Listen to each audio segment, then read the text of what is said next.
South India shopping mall, the wedding మంత్ర, సరికొత్త wedding collection, south India shopping mall.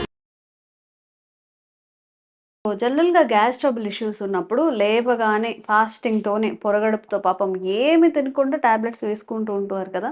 So, ఇట్లా ఎలాంటి tablets లేకుండా gas ట్రబుల్‌ని మనం తగ్గించుకోవచ్చా? ఎందుకంటే గ్యాస్ ట్రబుల్ వల్ల హార్ట్ ఇష్యూస్ కూడా వస్తూ ఉంటాయి. ఒక్కొక్కసారి హార్ట్‌కి కొట్టేస్తుంది అని అంటుంటారు కదా! కొన్ని ఇయర్స్‌గా గ్యాస్ ట్రబుల్ ఇష్యూని ఫేస్ చేస్తున్న వాళ్ళకి మెడిసిన్ లేకుండా తగ్గే విధానాలు ఏదైనా మన ఆయుర్వేదంలో ఉన్నాయా? తెలుసుకుందాం. ప్రస్తుతం మనతో ఉన్నారు.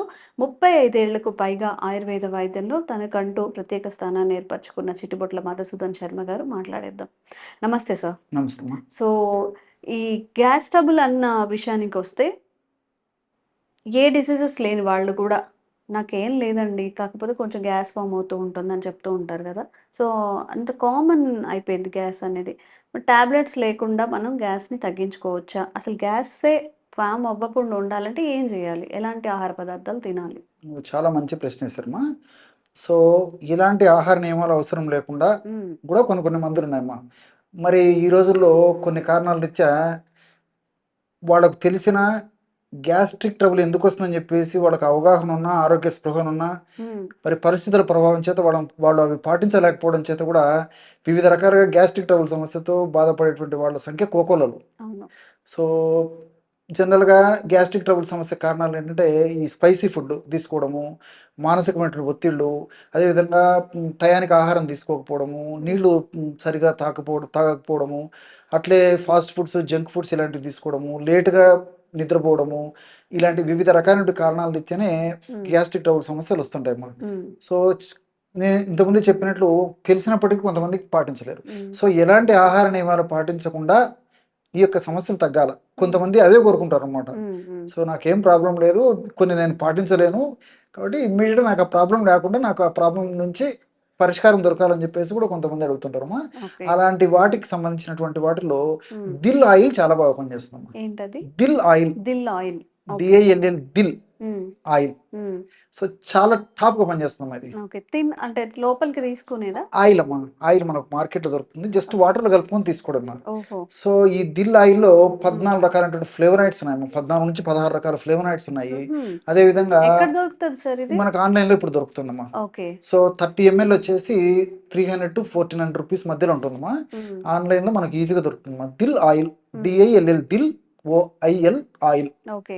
సో, చాలా చాలా రోజులు మనకు ఉ ఉ వాడుకోవచ్చమ్మా. హ్మ్. సో, ఇంటిల్లిపాది కూడా వాడుకోవచ్చు. హ్మ్. మనకేంటి 30 ఎంఎల్ అయినా మనకు చాలా తక్కువ ప్రమాణంలోనే వాడుకోవాలనమాట. హ్మ్. మిగతా వాటిలాగా ఎక్కువ ప్రమాణం వాడుకోవాల్సినటువంటి అవసరం లేదు. జస్ట్ 1 డ్రాప్ అమ్మా. హ్మ్. సో, అది కూడా నేను చెప్తాను.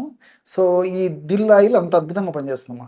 So, okay. ఫ్లేవనాయిడ్స్ ఉన్నాయి కాబట్టి, హ్మ్. తర్వాత ముఖ్యంగా ఈ యొక్క దిల్ ఆయిల్ ఏంటంటే, ఈ పత్యపానాలు పాటించలేకుండా ఎప్పుడు పడితే అక్కడ, ఎప్పుడు పడితే అప్పుడు, ఎక్కడ పడితే అక్కడ, ఏది పడితే అది హ్మ్. తినేటువంటి వాళ్ళకు ఈ యొక్క దానివల్ల వచ్చేటువంటి గ్యాస్ట్రిక్ సమస్యలు తగ్గుతాయి. హ్మ్. ఆ సమస్యలు రాకుండా ఉండేందుకు కూడా ఉపయోగపడుతుంది. ఓకే. అదేవిధంగా ఈ దిల్లాయిలు మిగతా ఇతర సమస్యలకు కూడా ఉపయోగపడుతుందమ్మా. హ్మ్. అవన్నీ కూడా నేను ఒక్కొక్కటి చెప్తాను చూడమ్మా. యెస్. యెస్. ముఖ్యంగా ఏమంటే గ్యాస్ట్రిక్ ట్రబుల్ సమస్య. హ్మ్. ఈ గ్యాస్ట్రిక్ ట్రబుల్ సమస్య ఉన్నటువంటి వాళ్ళలో ఏ రకమైన సమస్య ఉన్నప్పటికమ్మా, అంటే కడుపులో మంట ఉండనివ్వండి, కడుపు ఉబ్బరంగా ఉండనివ్వండి, ఆకలి కాకపోయేటువంటి పరిస్థితి ఉండనివ్వండి, త్రేన్పు వచ్చేటువంటి పరిస్థితి ఏర్పడుతుందండి. ఇలా ఏ రకమైనటువంటి ఇబ్బందులు ఈ యొక్క జీర్ణ వ్యవస్థకు సంబంధించినటువంటి ఇబ్బందులు ఉన్నప్పటికీ దిల్ ఆయిల్‌ని రోజు ఉదయం ఒకసారి, మధ్యాహ్నం ఒక్కసారి, రాత్రి ఒక్కసారమ్మా హ్మ్. జస్ట్ 100 ఎంఎల్ వాటర్‌లో హ్మ్. ఒక డ్రాప్ అమ్మా. హ్మ్. ఉదయం ఒక డ్రాపు, మధ్యాహ్నం ఒక డ్రాపు, రాత్రి ఒక డ్రాప్. ఓకే. చాలా టాప్‌గా పనిచేస్తుందమ్మా. హ్మ్. సో, జస్ట్ వాటర్‌లో కలుపుకొని తాగడమే. హ్మ్. ఆహారానికి ముందు. హ్మ్. రోజు 3 టైమ్స్. ఈ విధంగా తీసుకోవడం వల్ల దీని యొక్క ప్రత్యేకత ఏంటంటే, లోపల యాసిడ్ ఉత్పత్తి మన బాడీకి ఎంత అవసరమో అంత బాగా యాసిడ్ ఉత్పత్తిని పెంచుతుందమ్మా. హ్మ్. ఎక్కువగా యాసిడ్ ఉత్పత్తి ఉంటే యాసిడ్ ఉత్పత్తిని తక్కువ స్టేజ్‌కి నార్మల్ స్టేజ్‌కి తీసుకొస్తుంది. హ్మ్. యాసిడ్ ఉత్పత్తి తక్కువ ఉంటే గిన దాన్ని కూడా పెంచేసి నార్మల్ స్టేజ్‌కి తీసుకొస్తుంది. హ్మ్. అదేవిధంగా ఈ జీర్ణ వ్యవస్థలో అనేక రకాలైనటువంటి ఎంజైమ్స్ పాత్ర కూడా చాలా ప్రధానంగా ఉంటాయమ్మా. సో, ఈ ఎంజైమ్స్ కూడా చక్కగా ఉత్పత్తి అయితూ ఎంజైమ్స్ వాటి యొక్క కర్తవ్యాలను, వాటి యొక్క పనితీరును సమర్థవంతంగా నిర్వహించేందుకు ఇందులో ఉన్నటువంటి ఈ ఫ్లేవనాయిడ్స్, టానిన్స్ ఇవన్నీ ఉపయోగపడతాయమ్మా హ్మ్. Deal oil. హ్మ్. అట్లే రెండోదేంటంటే ఈ మధ్య కాలంలో మీకు కూడా గమనించే ఉంటారు. ఈ హెచ్ పైలోరీ ఇన్ఫెక్షన్ చాలా మందిలో విపరీతంగా పెరిగిపోతుందమ్మా. ఒక భారతదేశంలోనే కాకుండా ప్రపంచవ్యాప్తంగా కూడా హెచ్ పైలోరీ బ్యాక్టీరియా యొక్క ప్రభావం చేతనే గ్యాస్ట్రిక్ ట్రబుల్ విపరీతంగా వస్తున్నాయి. వచ్చినటువంటి ట్రబుల్స్ కూడా ఒక పట్టాన లొంగకుండా చాలా ఇబ్బంది పడేటువంటి పరిస్థితి, దీర్ఘకాలికంగా రుగ్మతగా కూడా పరిణమించేటువంటి పరిస్థితి ఏర్పడుతుందమ్మా. ఈ హెచ్ పైలోరీ బ్యాక్టీరియాని బాగా అణచివేసేందుకు, ఆ యొక్క బ్యాక్టీరియాని బాగా కంట్రోల్ చేసేందుకు, ఆ హెచ్ పైలోరీ బ్యాక్టీరియా మన దేహానికి హాని కలగకుండా ఉండేందుకు కూడా ఈ యొక్క ఔషధం చాలా చాలా ఉపయోగపడుతుందమ్మా, దిల్ ఆయిల్. సో ఈ రోజుల్లో మనం జనాన్ని గమనించినట్లయితే 100లో 99.99% మంది కూడా హెచ్ పైలోరీ బ్యాక్టీరియా ఉండేటువంటి పరిస్థితి ఏర్పడుతుందమ్మా. సో ఎవరం తప్పించుకునేటువంటి పరిస్థితి. ఎందుకంటే ఎక్కడో నీళ్లు తాగుతుంటాము, ఎక్కడంటే ఆహారం తీసుకుంటుంటాము. సో ఒక్కసారి బాడీలోకి మన హెచ్ పైలోరీ బ్యాక్టీరియా మన జీర్ణ వ్యవస్థలోకి ఎంటర్ అయిందంటే అది ఒక పట్టాన మనం వదిలిపెట్టిపోదమ్మా. సో సర్వసాధారణంగా అందరికీ ఇంచుమించు ఉండేటువంటి పరిస్థితి.